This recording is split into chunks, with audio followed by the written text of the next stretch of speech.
Hi, Jo! Hi, Aya! Hi, Gwen!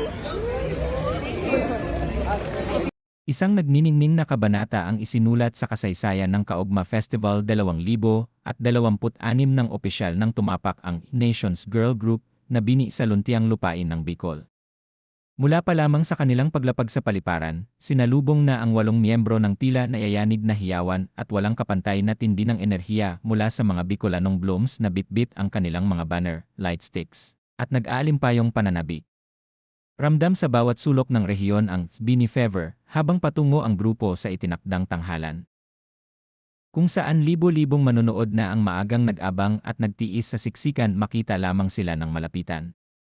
Nang sa wakas ay umakyat na ang bini sa entablado, nagpasiklab sila ng isang world-class na guesting performance na pinaghalong perpektong harmohiya, swebe at dynamic na sayaw, at ang kanilang nag-umapaw na karisma na lalong nagpaalab sa diwa ng kaugma.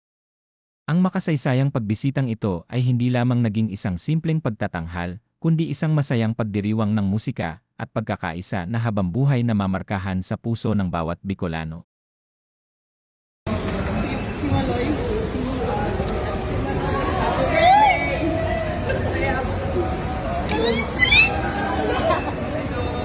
Jo!